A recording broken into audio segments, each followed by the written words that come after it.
Welcome to another episode of OG55. I got Mr. Webba with me today, our friendly neighborhood Spider-Man. We are reacting to a Bricky vlog, his new channel, which is really fantastic.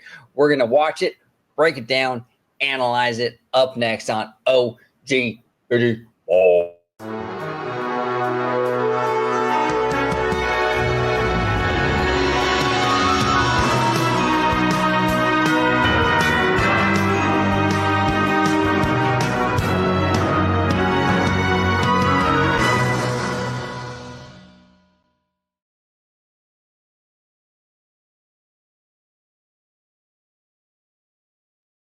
Welcome aboard, everybody, to another episode of OG55. Today, we are reacting to friend of the channel, Hey Bricky. He's got a new vlogging channel, which is fantastic. We're going to talk about this video, break it down. We got Mr. Webba, host of Web Shots and Webba Vision on the channel here on OG55. Mr. Webba, thank you for joining us today, sir. OG, thank you so much for having me on today, brother. I really appreciate it. And yes, Web Shots and Webba Vision, absolutely. So kind of you to have those shows on for me. But yeah, I'm really looking forward to react to this video. And I can't remember, we were just talking about this. I don't know if this is my first time reacting to Hey Bricky with you or not, but I do know this is my first time just us two reacting to Hey Bricky for sure, because I know we've done Fresh Baked, but I'm really yeah, we've reacted to Fresh Baked, and you might have been part of a Bricky video, but even if you have, it's been a while, and we definitely haven't done it just you and I. That's for sure. Yeah, for sure. But yeah, no, let's get to it. I'm looking forward to see what's happening. Let's rock and roll. Okay, here we go. This is the one and only Mr. Hey Bricky. This is his new channel. It's called the Bricky Vlog. So I will be linking this in the description down below. Everybody, if you're here on OG55 for any amount of time, you know how brilliant Bricky is, okay? So definitely check out the Bricky vlog. Support this man. He does fantastic work. This is the new Disneyland construction wall that changes everything. We're going to watch it. We're going to break it down. Here we go, Mr. Webba. Let's rock and roll. Captions are on. We're ready to rock. New construction wall showing up, and I found a construction wall that I wasn't expecting. This place never stops. Friends, Bricky here today on the Bricky Vlog channel. Gonna do a little bit of a theme park update. Now, I just want to let the record be straight here. This is not a Hey Bricky video. There won't be maps. There won't be recreations. This is just a walk through the park and seeing what's changed, because there's something major that's happening to Cars Land.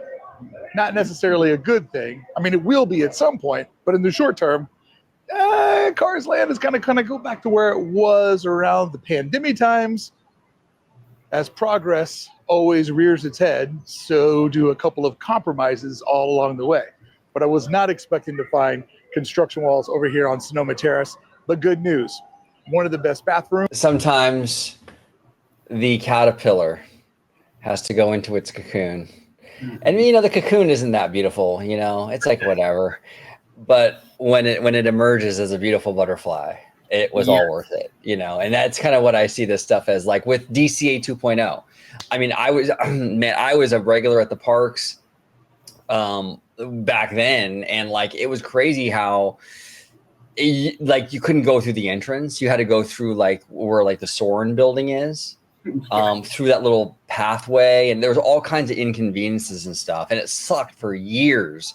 But you know what? At the end of that, it worked out, and we got a better park for it. So this, I kind of see this as in the same way on a smaller scale, where it's like, you know what? Construction walls suck, inconveniences suck, but at the end of the day, we're probably going to be pretty happy with, you know, some progress here. But let's hear what Bricky has to say.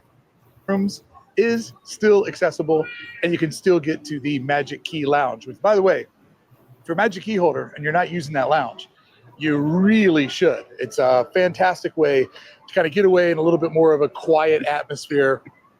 Sit up on the balcony there above Sonoma Terrace, get some good World of Color vibes, some good DCA vibes. So make sure you're taking advantage of that if you're a member. Want to correct myself, I called it a lounge. It's a terrace. So please enjoy the terrace. One of the cool things that Imagineering did with Cars Land is how they hid the backstage operations through the center of the land. So this building right here that looks like they have meetings in it and all types of activities are happening. I believe this is a commissary where cast members can eat lunch. So ideally, what they were able to do is hide backstage operations, but not compromise the front stage experience. That's cool. But the front stage experience is getting ready to get compromised. You see the characters. and this is what I love about Bricky is, well, number one, his humor is absolutely fantastic. Oh, yeah. Bricky's a funny dude. He really is. But on top of that, though, you always learn something new. I mean, even as like diehard Disney fans that we are, I didn't know that. I mean, you know what I'm saying? Yeah, so that's pretty cool, man. That's actually very cool. OG, real quick, I want to say too about the construction is that, you know, while the construction is in the walls everywhere, is really like an inconvenience, as you were saying.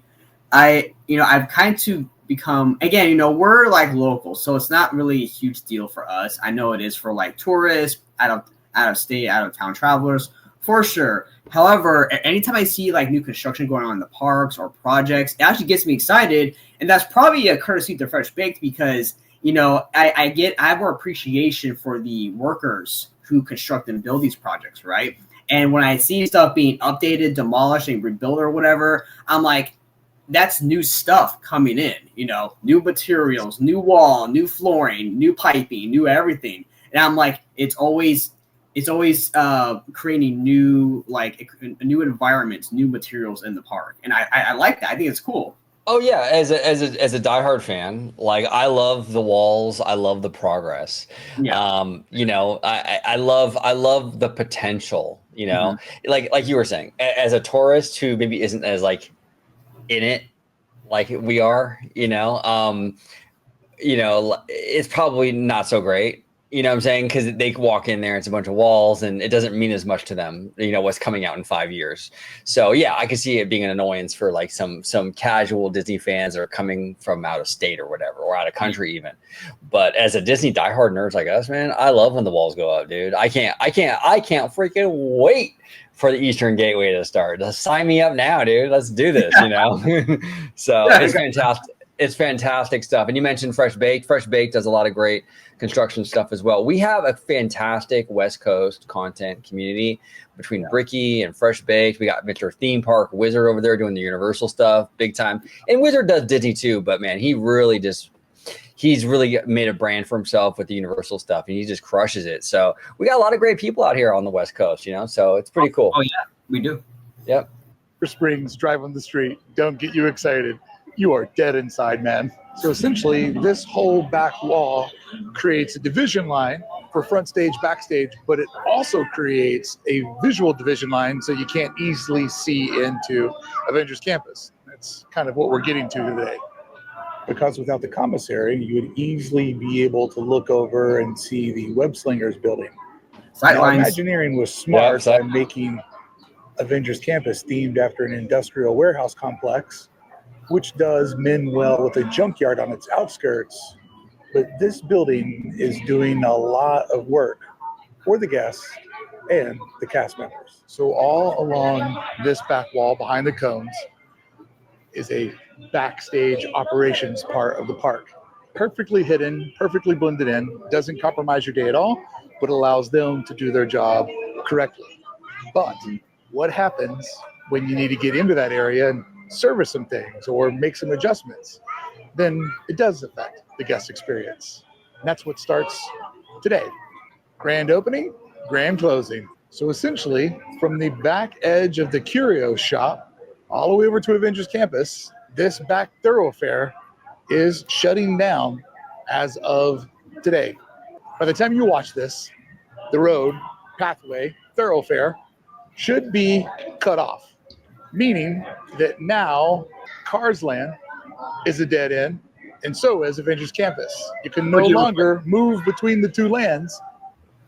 So what Bricky's talking about is the walk path from where the Quinjet thing is, that store, through the Luigi's attraction to Cars Land, right? That walkway right there. That is correct. Yes, that is correct. And you know, that's interesting. And he'll probably get into this, but I believe this is being shut down for a bathroom. They're building a bathroom, a restroom here, which is interesting. And I might be getting ahead of myself here, but we'll hear what Bricky has to say about this. But I find that kind of interesting because, you know, the bathroom in Avengers Campus is right. Basically, I don't think it's too far from where this restroom is supposed to go. So I find it a little bit of a redundancy, in my opinion. But I don't know. Maybe there's a need to have two restrooms, like right on the edge of Avengers Campus and Cars Land, but also once you walk into Cars Land, it's right there too. Like there's one right across the way. So Yeah. I don't know. It feels a little redundant to me. So I was speculating that it's possible that maybe they're planning on eventually getting rid of the current restroom at Avengers Campus, because if you look at that building, which used to be the giant tissue box for Bugs Land, that restroom, the current restroom, butts up against the animation building in Hollywood, right? In Hollywood Land. So if Disney has plans for Hollywood Land, whatever that may be, that bathroom might be, if they get rid of that current bathroom in Avengers Campus, they could bulldoze that and even the animation building or whatever, and kind of have that as a way to get to this new land or whatever they're going to maybe come up with. I'm not really sure. Just my speculation. And maybe I'm reading way too much into it, and I probably am. But that's what we do here, you know what I'm saying? Because we're fucking nerds. But like, but I do find it kind of weird though that they're going to put a bathroom at like right there by where Cars Land meets Avengers Campus, and you walk into the land, and the current bathroom is like right there. It just feels like really too close in a lot of ways. So I feel like there's something more to this than just building a bathroom. But we'll see. Okay. Which is really fascinating when they just opened up Red's Community Garden.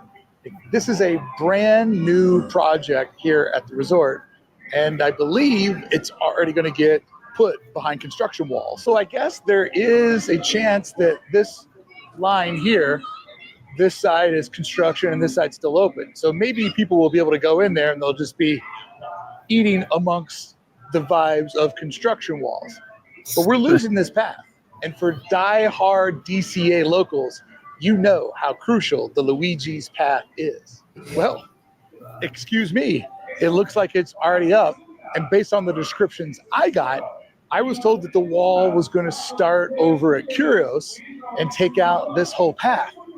This isn't that bad. I mean, it still will make it difficult to go from land to land effortlessly, but this isn't that bad because this back area here is so crucial to allow people to have a place to sit and eat in this back corner of Cars Land, because the cozy cones are super popular, but it ends up becoming trash can food.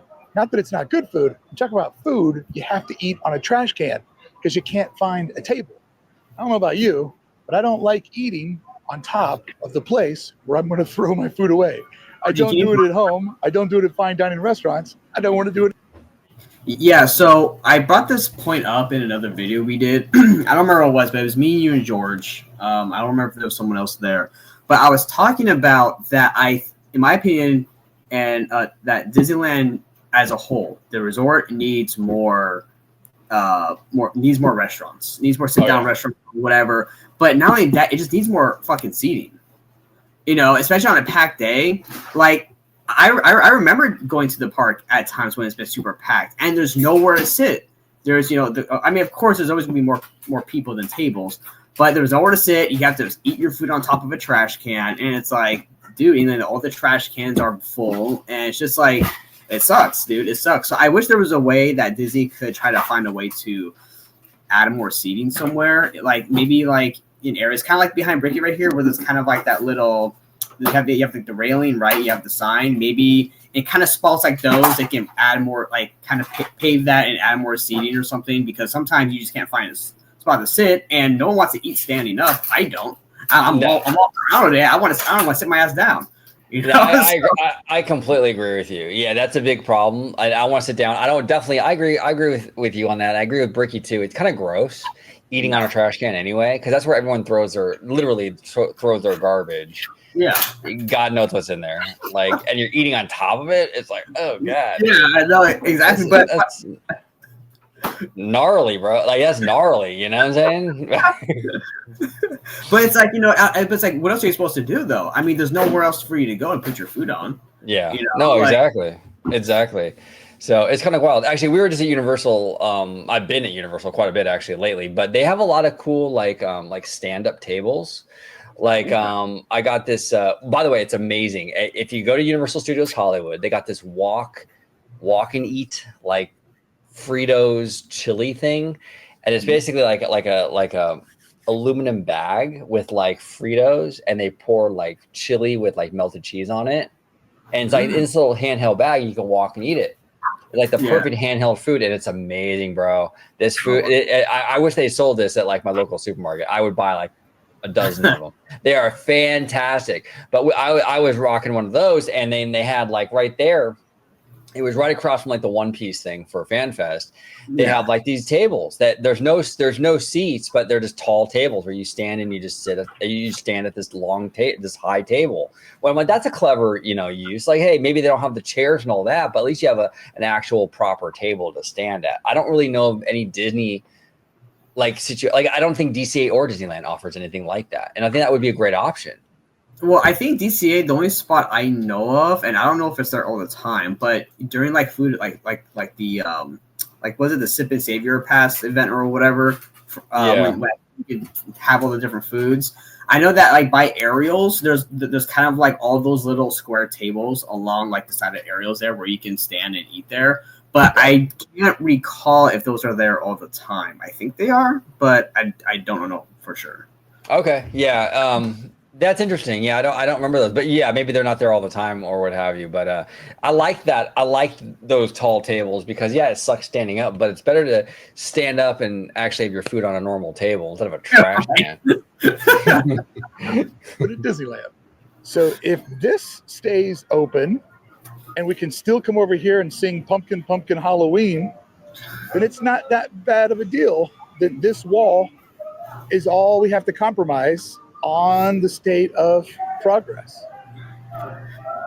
I absolutely love these plants, the fictional plants, the ones that are made out of car parts.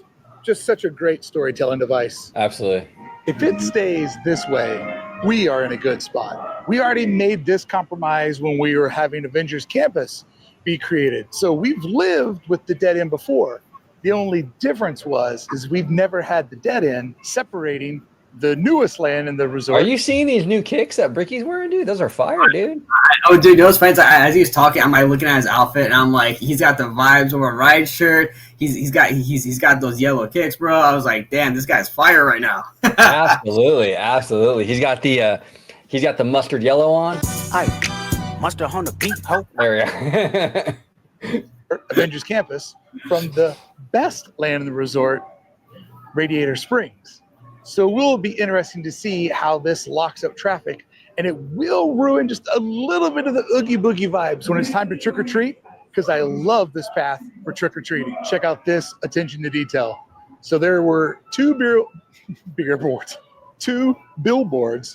that would, when you're coming into Radiator Springs, would announce you're going into Radiator Springs. But when you were going into Avengers Campus, it would announce things about Stark Motors. I believe that's what they were. But they removed the Avengers ones and just took both of the Radiator Springs ones and made a double-sided billboard, therefore not promoting something that you clearly can't walk through to anymore. Smart. I love that attention to detail. Somebody did their job. Now you have to have this maximum occupancy sign posted, or fire marshal will shut you down. Another great little hidden logo. That's a patch. Put that on a hat. Firefighters are going to buy that and their families. No doubt. I'll buy it just to show respect. So if that's the compromise. Absolutely. And I do want to give a big shout out to the fire departments in LA and even Mexico and Canada for the LA fires. You know, like we were evacuated back in January, and that was horrible. Really, really scary stuff. I know we're like several months out now, but it doesn't really matter. These men and women in the fire department are absolute heroes, and they deserve all the love and respect. For the Radiator Springs side, that's not bad. But let's go see what the compromise is from Avengers Campus. I have been thinking about making a video for quite some time that explained a lot of the environmental things that Disney does, such as their food waste and water management. If you'd be interested to see a design video about that over on the main channel, hey Bricky, let me know. There is Disney's starting to do this where they're putting like these ornaments on top of these trash cans. If you notice this one here, food scraps only. And then I think in Tomorrowland, they have a cute little BD droid, which actually the BD droid is really high budget. It's like this metal, like little droid. It looks pretty dope, dude. But like, do we know why they're doing, is this to prevent people from using them as tables? Like, I know that they're telling you like food scraps only. It's used for signage purposes, but I feel like a lot of these ornaments are kind of like big, and they sit on top. And I'm wondering if Disney's sort of trying to discourage people from doing exactly what we were just talking about, where like posting up and like chilling on these trash cans. Kind of feels like there's a reason for it, but I could be wrong. Well, okay, so let's take that idea, right, OG? Let's take that they're trying to discourage it. Well, okay, Disney, if that's the case, provide more seating. Yeah. And people won't have to eat on top of the trash cans, because where else are you going to sit? Like, well, you can't eat your food on the rail. You can't eat it on the ground. You know, like where are you going to take it? You know, you can't go and sit on people's laps at other tables, or you know, like you can't sit anywhere. If all the tables are full, what are you supposed to do? Go walk around the park with your fucking tray and try to find a place to sit? Like exactly. You got one hand like this, and you're like trying to eat it. You know, I'm telling you that's why those walk and eat Frito bag things are awesome at Universal, man. Those are like perfect. You can actually do that. You can actually walk around with that thing. That thing is, and they're delicious. But I'm just kind of curious though, if that's Disney's way of sort of like, you know how like a lot of like buildings and stuff, they'll put like the little spikies to prevent like birds landing on the building. Yeah, it's kind of like that, but for like guests, like they put a big ornament there so that you don't post up. You know what I'm saying? Right. I think so. I have two thoughts on this, right? If it's not the idea that is to prevent guests from eating on top of the trash cans, which again, if it is, then Disney needs to provide a solution for the guests to have a seating accommodation. Okay. So if it's not that, the other two options I could think of are, one is for more theming purposes, right? So instead of just having a generic metal trash can, you know, you got the cozy cone. Oh, look, let's put a cone on top of the trash can. The second thing, which kind of ties into this, where it says food scraps only, right? So, OG, I'm not familiar with the city of Anaheim's waste policies and kind of laws and regulations that they're trying to promote. But here by me, at Legoland in the city of Carlsbad, any like food establishment you go to, if you look at their cups, their lids, whatever, you'll see something called BPI products. Those are compostable. So what the city of Carlsbad is trying to do is implement for all businesses that reside in the city of Carlsbad is to have compostable like utensils or containers. So plates, forks, straws, everything. And that's to reduce the waste and kind of trash and whatnot, right? So in Legoland just debuted like 14 or 15 3-tier trash bins at each kind of dining location. And what those trash bins are is it's like a rectangle, and there's 3 different slots. One's for like trash, for waste. One is for recycling, so cans, bottles, you know, or other types of mixed recycling. The third one is for compostable items, so anything that is compost. So like again, BPI products, anything that's organic, paper, stuff like that, it all goes in there because they're trying to fit the requirements for the city and with the law, also with the law of California, to abide by these waste reduction rules and regulations. Interesting. So I'm thinking with this, it's probably a twofold thing We want to make our trash cans more in theme to the land, as well as having direct signage for the guests to know, hey, this is food scraps only, because Disney, I'm not saying for sure I know, but maybe they're implementing or have their own food waste compost system that they're trying to get guests to utilize, instead of guests throwing in like diapers and like stuff that's trash or recycling into these specific bins. Yeah, exactly. And that's the thing too, to kind of circle back, diapers and stuff like that. Like, you don't know what's in those trash cans, and y'all are eating on top of those things. That's yeah, right. Yeah, no, exactly. So I think with this, on the business end, again, I'm just assuming by what I do for my job is that Disney, they have a set regulation or policy for their cast members to dispose of recycling, food scraps, and trash accordingly or properly, right? Now, again, I don't know what the Anaheim's regulations are or what their policies are. I can only go by off what I know from the city of Carlsbad down over here. So, but that's just kind of my thought on what this could possibly be. Yeah, no, good observation. Thank you, Webba. Yeah. Just keep debating. Am I going too far down the wormhole? Because it's going to be a decent amount of research, but it's a story that I'm fascinated with and don't mind telling if you don't mind watching. So one of the things that's going to happen with this construction project are new restrooms are going to get put on the south end of Avengers Campus. And if you think about it, these restrooms are pretty isolated and pretty far away from other. What was that, Evan? I'm sorry. Oh, can you rewind just before the scene cut to this? Yeah, I got you. So, because I think play it, And then just keep debating. Am I going too far down the wormhole? It's going to be a decent amount of research, but it's a story that I'm fascinated with and don't mind telling if you don't mind watching. Okay, pause.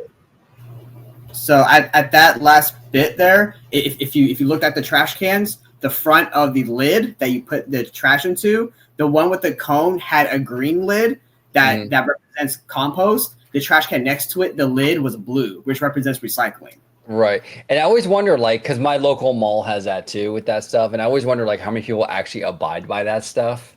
Yeah. And how many people just throw it in whatever, you know. But yeah, I like the idea though. I like the idea. I think it's cool to do that. I just hope that more people actually do it. I feel like a lot of people probably don't, to be honest, you know. Yeah. Unfortunately. Fascinated with and don't mind telling if you don't mind watching. So one of the things that's going to happen with this construction project are new restrooms are going to get put on the south end of Avengers Campus. And if you think about it, these restrooms are pretty isolated and pretty far away from other restrooms, or as my friends in Canada say, washrooms. So there is definitely a need for a restroom in this vicinity. And in case you don't know, this is one of two buildings that's left over from Bugs Land. This was the tissue box bathroom, and where you web sling, that was where you used to find out about what it was like to live a bug's life. Two buildings remain. One was a restroom. Not too bad. Lucky for us, I had the foresight to film all of this with no people here before it shut down. And that's kind of why I'm so excited about this channel, is I always have so many videos planned, but on Hey Bricky, I have to be very precise on what people want to watch and what the algorithm wants to push. But over here, it's a free roll. So we can do fun videos like today where we just talk about a couple of construction walls. So if you're having fun and you're enjoying this type of content, make sure you subscribe. I would sincerely appreciate you going on both journeys with me over at Hey Bricky and here at Bricky Vlogs. So how all this will come together and what will get built here, I am already fascinated. And I feel like out of all the things that have been announced, it seems like the excitement for Avengers Campus is pretty low. And I wonder, is that because the initial offering just didn't meet some people's expectations? Who knows? But whenever I post videos about Avengers Campus, they just don't seem to do very well. So I'd be curious to see when the two new attractions show up. I have, I guess you could say, a hypothesis, right? Or a theory at this point, because maybe this might be evidence of that. But I think it's two things. I think the first thing, to break his point about the hype not really being there, I think that's attributed to, I mean, let's just kind of call it what it is, right? Avengers Campus as a whole is lackluster, right? I mean, I love Spider-Man. I love the character, right?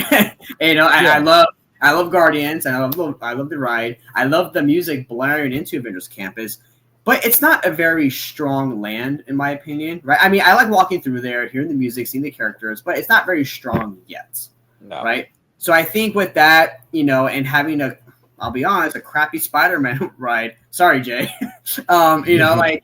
I think combined with that, and then it taking over Bug's Land, which a lot of people loved, and then you're going to have this expansion, which is exciting. But I feel that having the e-ticket be so drawn out from when it was announced to now us finally getting it years later is like the hype has kind of died down for that.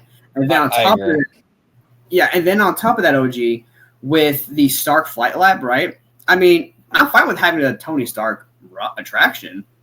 The problem is the way these Kuka Arm rides are. Like what you talked about was the flight simulator or whatever it is, like it being the theme of the ride or something. Like I don't like that personally, and I think for a lot of people that's not really exciting, honestly. Well, I would agree with you, Webba, and I think the big issue, at least from where I stand right now, and maybe when they open it, I'll be proven wrong, and that's fine if I am, cool. But like, I feel like this training thing with no payoff doesn't really work.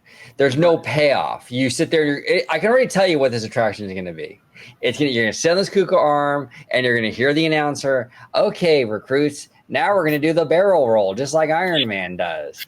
And now we're going to fly in the air just like Thor. And we're going to hit it's going to be that whole thing. And then it's going to be like, thank you for coming to Stark Flight Lab. There's no payoff. What they should do, and I've talked about it on the channel before, if they really want to go balls to the wall, right? What they should do is they should integrate this Stark Flight Lab in with the e-ticket. And the finale scene for the e-ticket, when your vehicle rolls up to King Thanos, you have Captain America or whoever be like, hey, you know what? We don't have enough heroes here to like take this guy down. We don't have enough heroes to take down King Thanos. Yeah. And then all of a sudden you see that like portal, the Doctor Strange portal, and the freaking Kuka Arms, the other ride, the Kuka Arms come through that portal and they assist the people in the e-ticket. So you're in the e-ticket, you're sitting there in your vehicle, and you see the Kuka Arms come in, and you all battle King Thanos together. Now, the reason why I think that's important, number one, is dope, because you're integrating two rides together, which is super fucking awesome. But on top of that, you give the Kuka Arm thing an actual payoff, an actual battle. Like, you can actually utilize your training to use. But when you have training for the sake of training and no battle at the end, it feels kind of fruitless and kind of a waste of time. And that's what I feel like this is going to be. A lot of training, and then you're done. If you trained and then you did something with it, that's kind of cool.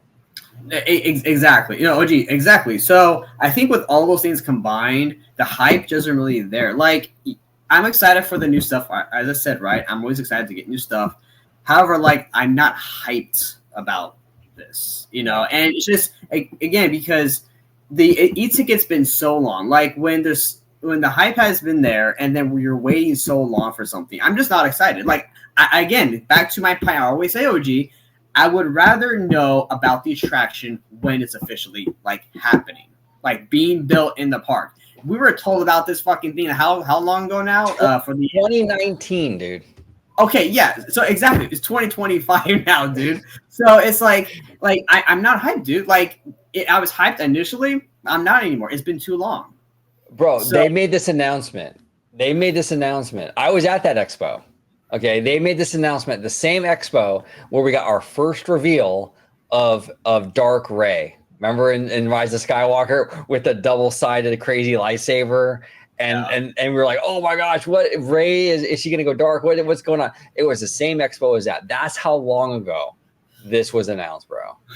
Fuck, dude. I mean, it's a long time, you're right. And it's gone through a lot of creative changes.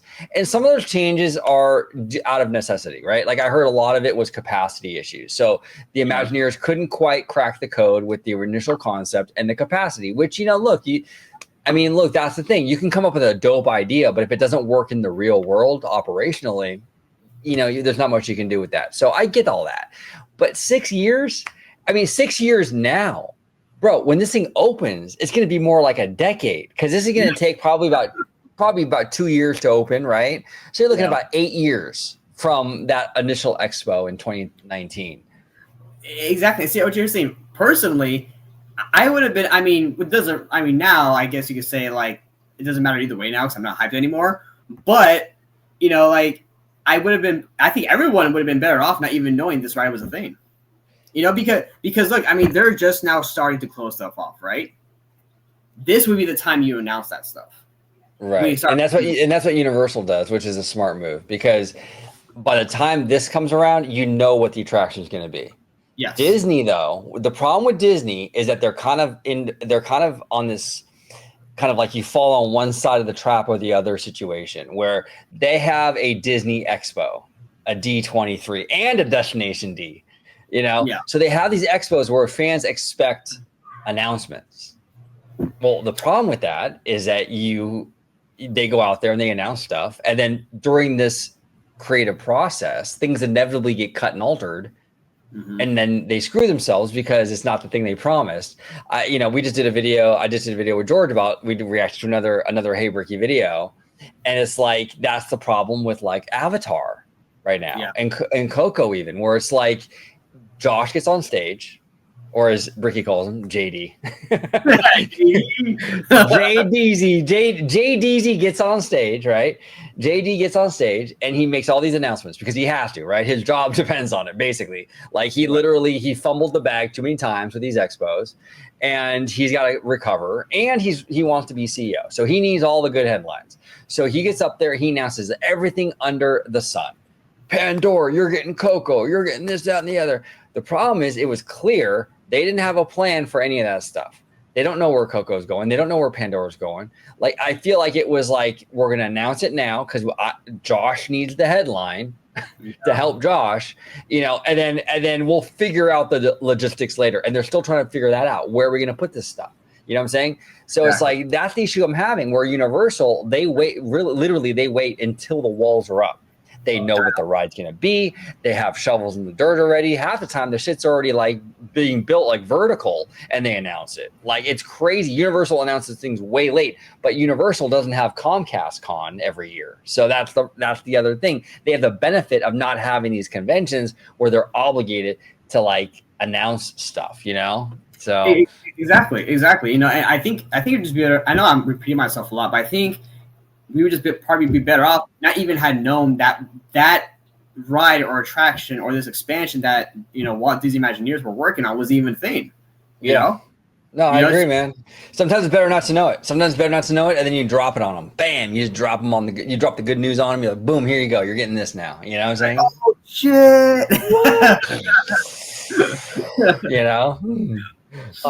How does that get people excited about this land? But also, how does this little corridor get changed? Because some of the best design in this area was on this corridor. There was a lot of Disney problem solving happening right there.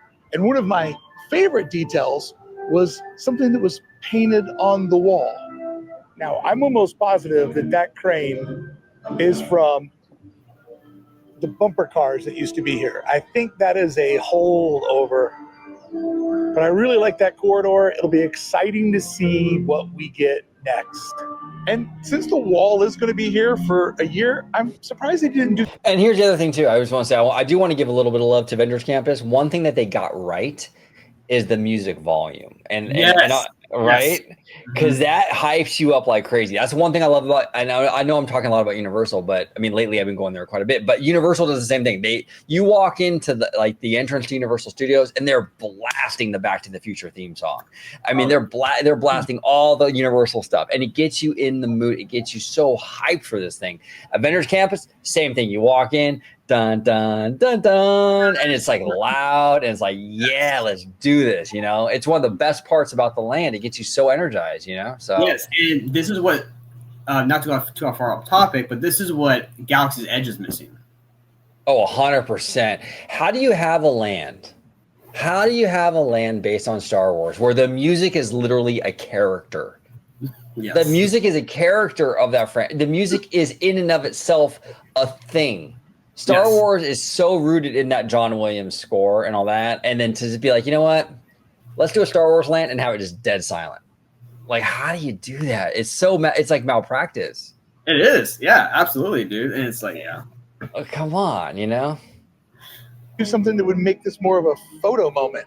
Because if this is going to be a true dead end, this would be a fantastic spot to do meet and greets for characters, for Thunderbolts or one of the new films. Just put them right there, and then you're not compromising anybody else in the land. Which my problem with this land is it's too narrow in some spots, and what they choose to do where it's narrow makes it feel impossible to get through. And by the way, there's the bathroom. I try not to film restrooms, but that's the second original building. But soon we'll have a washroom over here. I'm excited about that. But see, okay, now, but see what I'm saying? Don't you feel? And I could be totally just being like a douchey fanboy. But when he shows the distance between the bathrooms, I feel like they're really close. Like, watch. Impossible to get through. And by the way, there's the bathroom. I try not to film restrooms, but that's the second original building. And then, but soon we'll have a washroom over here. Like, isn't that kind of close to have two bathrooms like right there? I just feel like it's a little bit close. I could be wrong, but what say you? Yeah, because I'm trying to think. I'm trying to think of bathroom spatial wise, because when you enter DCA first, right, in Buena Vista Street, you have the first. Actually, you have a restroom right outside DCA to the left, and then you have a restroom inside to the right. Then when you walk down and go down towards Hollywood, you have another restroom to the right. And then I believe, I don't know if there's a restroom down further down there. I think there is. But then you go around to Avengers Campus. You have one right there. And then they're going to put, so they have the one right there. And then they're going to have one right over here by the blue wall. And I just feel like that's really, really close. And that's why I'm probably reading way too far into it. But I feel like something's up with that. I feel like they're building a new bathroom because the old one might be going away for some reason. I think, you could be right, OG. I have no idea. But I think another possibility is that when you look at the bathroom by Web Slingers, and then even the bathroom in Cars Land, they're not very big. Like, when you compare it to the restrooms like in Tomorrowland, in both restrooms in Tomorrowland, they're pretty massive. They're pretty big restrooms. Especially by the one by Space Mountain, it goes like it's an infinite hall of like stalls, right? Yeah. You know, the one by Autopia, fat urinal section and like 3 or 4 stalls, right? You know, like, but the ones here, you go in them and they're not really that big. I mean, honestly, a lot of the restrooms in DCA are not like super giant. No. So I wonder if they're keeping the one by Web Slingers and Cars, and they're building another restroom at Cars. I wonder if they're seeing like or they're beginning a lot of complaints of like restroom capacity in terms of there's too many long lines, there's not enough toilets, you know, people have to fucking use the toilet, right? And here's the thing too, I bring this up because also just this past year, dude, I have seen time and again online how fucking packed the park has been getting, dude. Oh, like, it's crazy. Disneyland and DCA have been getting slammed with people, and it's weird because even though prices are going up, it's getting more crowded, more fucking people are going. So I wonder if they're like, okay, yeah, we have the correct spatial distance of restrooms, how they usually do, but I wonder because of how small the restrooms are, they need more restrooms to accommodate more guests in the park. That's my guess, but I could be wrong.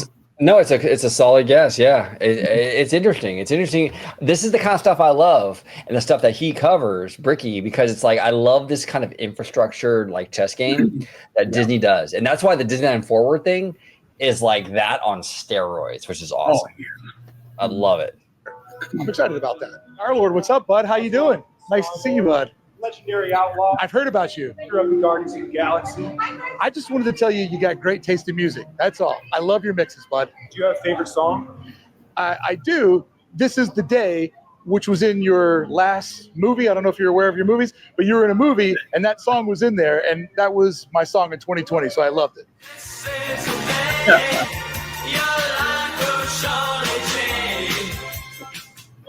I already like your taste. My favorite song is usually the one that's playing currently, so what we got here. Cherry Bomb, the Runaways. Nice.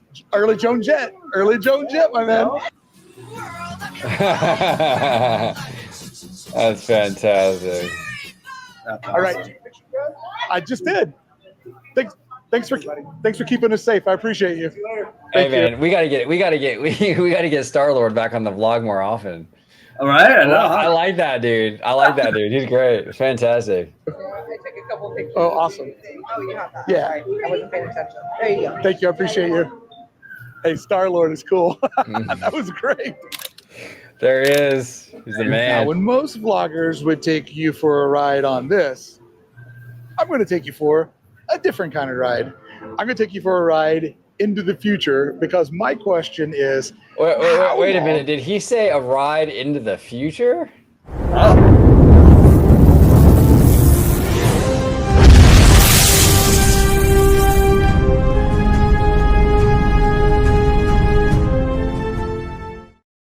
Yeah. There we go. You know, hey, I'm a Universal guy now. You know what I'm saying? So, you know. Will this little cart on the corner survive? It is one of the most dead food stands in the entire Disney resort. Out of all of the things I anticipate to change in this land, it would be this stand right here. It just hasn't found its money in the bank item. It is one of the best places to get a bottle of water when every place else is slammed in the summer. So it appears they're restocking the cart, and I never want to bother the CMs from doing their job. I appreciate all the cast members for making the magic. Yep. Love you guys. But this little shawarma cart is in trouble. It's also Oh, no. very, very Not dead. not the Sometimes they would shawarma use it as cart. a Oh, no. popcorn bucket release spot just to get people excited about coming over here. I don't know if it's one of those weird no man lands in retail, but both of these little carts are struggling. So I'm fascinated to see what becomes of them. Do they replace them? Do they do something different? Do they find a knockout item that guests will finally be like, I have got to go there and get it? I don't know. It's been a couple of years now, and the struggle has been consistent. So, Hey, OG, can you pause it? real quick? fascinating. Yeah, I got you. Nerd theme park. So, OG, question number one for you, good sir. Do you eat like an Avenger? Do I eat like an Avenger? Yeah, no, I kind of. No, I mean, how would you say an Avenger eats? Because I don't really eat. Yeah, not really. Like, I'm not like a dude. Like, I don't sit down and have like a ton of food in one sitting. Like, I'm kind of more of like, I'll have a little bit here, a little bit there, kind of thing throughout the day. You know, that's kind of how I do my thing. Like, I'm not really great at like all you can eat buffets because I don't really do a whole lot in one sitting. You know what I'm saying? So that's just kind of how I am. I kind of eat like mid-sized meals throughout the day. But what say you? What are you? I mean, do you eat like an Avenger? Or are you kind of like a big OG, the number one power source for Mr. Webba for Spider-Man is hot Cheetos. That's the power There he source. is. That's a power source. There he is, you know, because you're fire, bro. You're fire. Yeah, and you even have, and don't you even have the Cheetos? Yes, Jam? Yeah, he's got Cheeto pants, bro. absolutely. Yeah, hey, you know, for our friend, maybe you got to bring those back, bro. I mean, those were those were. Yeah, shout to maybe those Cheeto pants, dude. Those were a fan favorite. You got to bring those back. Absolutely. But OG, I want to ask you real quick. Behind Bricky, is this the theater queue line? Yeah, this is the Hyperion, the god awful ugly Hyperion. Yeah. See, look at all the space they can utilize right here. Just get rid of all that shit, and like you can make something cool, right? Is this going to be part of the expansion for Avengers? No. As far as we know right now, officially, this is staying. This is all staying. Great. Yeah, I've never been in love with the Hyperion. I love what it does when it's actually servicing a show. I think it's a great venue, you know. But they don't do the shows anymore, really. I mean, we haven't got one since what was it, Rogers the Musical? Like, Rogers the Musical. Yeah, like 2 years ago or something now. And really, the exterior of the Hyperion is like uglier than sin. Oh, God, I hate right? it. Oh, it's so hideous. So if you're not going to do anything with a show and it's ugly as sin on the outside, at this point, just just take it behind the barn and just, like let's just put it out of its misery. Let's basically just bulldoze this bad boy and like expand the campus or put Pandora here, whatever you want to do. But like the Hyperion, if it's not going to be utilized, why have it sit here like this? It's a relic of DCA 1.0. It's hideous, absolutely hideous. Drama. My kind of theme park drama.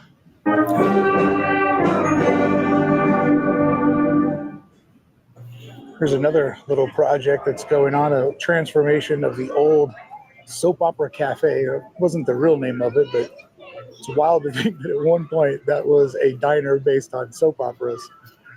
So crazy. And then finally, Carthay Circle is back to be in its almost normal self. The big scrims around it are gone. Construction wall around it. So just a little bit of fine tuning for 70 right along here. Not too bad, because all of this is refreshed again. Beautiful, beautiful little area. I do always wish Buena Vista Street was just one block longer. Yeah, me too. Spring flowers are out. April is winding down. We are so close to the Disney 70th kicking off in the middle of May. And there is one major indication that it's even closer than we think. Let's check that out before we say goodbye. Just yesterday, I was at the real Buena Vista, the street up in Burbank, where I filmed a little video at a place called Mickey Mouse Park. Maybe you heard of it.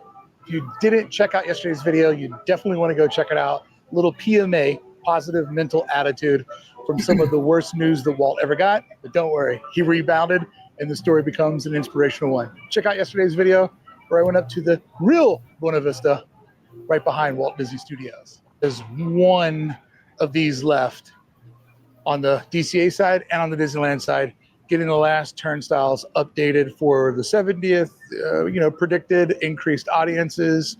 So far, I mean, I guess it's better than the old system, but it's just, come on, man. Florida has security and the gates just nailed. When you go to Walt Disney World, you realize what a joke it is coming and going from Disneyland. And I say that as somebody who loves Disneyland. From what I understand, I think it was our friend Marty actually who brought this up to me a while ago. I think the security stuff that's going on with Disneyland, where like they don't have like the bag scanners like Universal does and what have you, and I believe that's a union thing. I think that's what he was telling me. I could be mistaken, but I believe that's what he was saying, and it makes sense, honestly, because they did have those bag scanners for like a day or two, and then they got rid of them. And I heard it was a union thing because the unions are afraid that it's going to take jobs, which I understand that too. But I think Disney and these unions need to work together to figure some kind of middle ground, because the security situation is tough right now, Well, and it's not good guest experience, right? Is that, so everything I'm going to say is nothing towards the cast members who work for security at these points, right? But the system that they have currently, it doesn't work. It shouldn't take half an hour to 45 minutes to get through security. I'm sorry, it shouldn't, and if they're going to keep this system, can we at least get at least one lane that's for no bags? Yes. Because I rarely ever take a bag, if at all, and I have to wait behind people who have like 5 backpacks, a stroller, and like 3 suitcases. Yeah. So people like George, you know what I'm saying? It's like ridiculous. Yeah, exactly. I don't want to get behind George with all his backpacks and all that stuff. I know, shit, right? But it's just like it takes forever, because here's the thing, not only do you have to wait in line to park, but then you gotta wait in line for security, right? And then it's just doubling the amount of time, and it's just so inefficient. If there's one thing, OG, I do not like, whether it's my personal life or professional life or whatever, is inefficiency. I cannot stand it. No, if there's 100%. a way, yeah, exactly. If there's a way to do something better and faster, then do it that way. So I get it, it's a union thing, but I think that the union should really work with Disney, like what you were saying, OG, to work this out to make a better guest experience. Because here's the thing, first impressions is everything, right? Yeah, absolutely. And you're right. It's not the security team or the cast members. None of that. They're just doing their job. They're doing what they are told and what they're trained to do. And that's fine. I respect that. I personally have never had an issue. They've always been really friendly to me. I've always had a great experience going in there. It's never been a problem. But but it's not about them. It's about the policies. It's about, how can we make this more efficient? How can we improve upon this? And there's so much like red tape and other stuff going on, external factors, and it ruins the guest experience. You go to these other parks, even in Florida, like Disney World, you go to Universal out here in Hollywood, and it's just so much smoother, man. And these little things, they make you feel like you don't want to bother. Like when I'm sitting at home going, okay, I can go to Disney or Universal. Well, first of all, I'm in LA County, so I'm already closer to Universal anyway. There you go. I'm a hop, skip, and a jump from Universal, right? So already it's like, okay, I'm closer. But on top of that, their whole process is easier. I can just throw my shit in there. They scan it. I'm in the gate. I'm done. Disney, if I have any kind of backpack or any kind of thing, they open up every zipper, they undo everything, and they don't even put it back. They just give it to you. Because it's a policy. It's not their fault. That's what they're trained to do. That's what they're told to do. But it's a hassle as a guest. Now everything is like all discombobulated, and now I gotta put it all in, zip everything up, and then it's just easier just to kind of throw it on the conveyor belt and let them scan it. But they got to work with these unions. Disney needs to do something here to really streamline this process. Disney World is better. It is, but. Yeah, we'll see. Yeah, we'll see. Well, and I was OG real quick before we continue. I don't know 100% for sure, and I will find out when I do meet up with you guys this month for the 70th stuff, because I will be going, I think May 17th, I believe, which is Saturday, I think, or one of those days. But I've heard and seen online that the new security gate things are implemented right at Disneyland. And I've been hearing that it's been actually making the process slower getting into the park. At the turnstiles. So I don't know if that's true or not, but if that is, that's also another problem. I don't know if it's something with the facial recognition, or if it's too slow, you have to wait and let it open. Whereas turnstiles, you just go right through, right? So I don't know. I guess we'll have to wait and see. Yeah, that's wild, man. But man, oh man, does Walt Disney World have us beat big time. So hopefully this speeds up and gets more efficient, because I have seen what true convenience looks like. And so far, this is not it. It's almost like the entire system needs a little lubrication. And see, this is the thing. If we had George on this show, there would have been a joke right here. There would have been a big time joke right here, but we're not going to go there, right, Mr. Webba? Every great storyteller leaves the biggest reveal for the end of the story, keeping you on the edge of your seats so you feel like you get a tremendous payoff and you keep people watching longer. Friends, there it is. The giant trampoline has shown up in the middle of the Esplanade. Jump for the 70th is the theme of it. Not really. This is going to be a bizarre, deconstructed castle. Think what we had last year for Pixar Fest, but even more abstract and bizarre. My question for everybody is this. Last year, no power out here. This year, can they get power in the center of the Esplanade? Because they're not going to rip all this up. So what they need to do is completely revamp the Esplanade. We've talked about this a lot with Danny from Five Fires. He's been on the show. We talked about it. I know they're gonna tear down 2 of the ticket booths to make way for Portos. That's a good start. Ticket booths are kind of an old school kind of thing. You don't need this many of them. But even the tile work, with the various families and couples, their names and everything. And actually, I do have a tile with my ex, 2 girlfriends ago. Oh man, yeah, that's awkward. That's awkward. Like from 2005 or something crazy, 2 girlfriends ago. Yeah, 2. Yeah. So it's still there too. It's crazy, but yeah, supposedly there's rumors that they're gonna revamp this Esplanade, and they need to. They're kind of going in this mid-century kind of style, and this is still stuck in that garden motif that downtown Disney kind of opened with in 2001. So, but even the groundwork, the tiles are looking really run down. you know, obviously the lamps and everything are outdated. I mean, they still have the leaves on them and stuff. This Esplanade needs major work. So I hope Disney gets to this because it's something that's a huge issue. Go ahead, Webba. But OG, I agree with you. I agree with you. However, I want to ask you though, how soon, which I don't think it is soon, like they can't even do the Esplanade right without even doing the Eastern Gateway first. Well, yeah. That's So true. I mean, and if they haven't even started on the Eastern Gateway, whatever the hell that's going to be, like you can look at seeing this being done probably like 2038 probably or something, you know, or 2035. It's crazy, bro. Yeah. I mean, who knows when they'll get to it? Yeah, they should though. It's looking really bad. It'll be interesting to see if it's still a castle of doom, a fortress of doom at the end of the night.